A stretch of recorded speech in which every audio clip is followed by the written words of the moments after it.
Hit Radio, l'essentiel de l'actualité. Ghislain Cougan.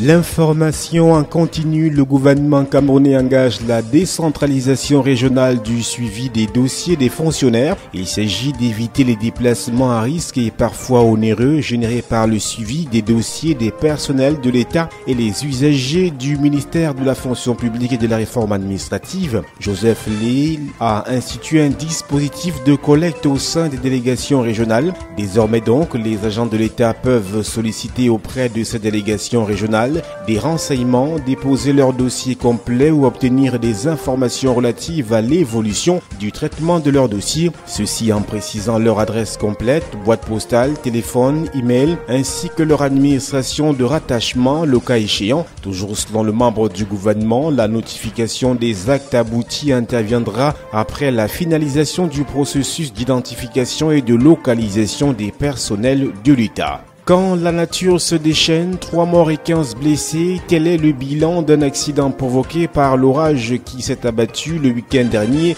non loin du parc de Boubadida dans la région du nord du Cameroun. Ce drame s'est produit après la chute d'un arbre sur un véhicule transportant des étudiants nigérians. Les victimes faisaient partie d'un groupe composé de 50 étudiants et 6 encadreurs. Ils sont venus de l'université de Taraba au Nigeria pour un voyage d'études dans le parc national de Boubadida, un voyage qui sera fatal pour certains d'entre eux. Face à la situation, les autorités de la région ont immédiatement organisé la prise en charge des victimes. Après l'accident, toutes les victimes ont été conduites à Garoua où elles ont reçu la visite du gouverneur. Celui-ci a promis que des dispositions seront prises pour leur retour au Nigeria.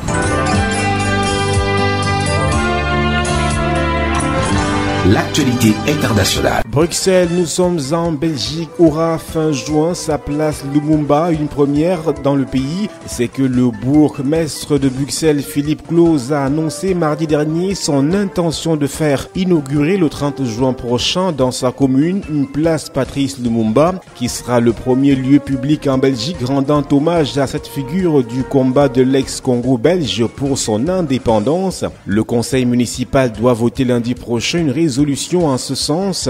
Patrice Lumumba fut l'éphémère premier ministre du jeune Congo indépendant, l'actuel Rassemblement démocratique du peuple camerounais Zaïre, au sortir de la colonisation belge en 1960. Patriote perçu comme pro-soviétique par les Américains et désavoué par les milieux d'affaires belges, il avait été assassiné le 17 janvier 1961 dans la province du Katanga, avec la complicité présumée de la CIA, du MI6 britannique et de la Belgique. À Bruxelles, des membres de la diaspora africaine regroupés dans diverses associations réclamaient depuis plusieurs années qu'une rue, une place ou un lieu public célèbre la mémoire de celui qui est surnommé le père de l'indépendance, tué à l'âge de 35 ans.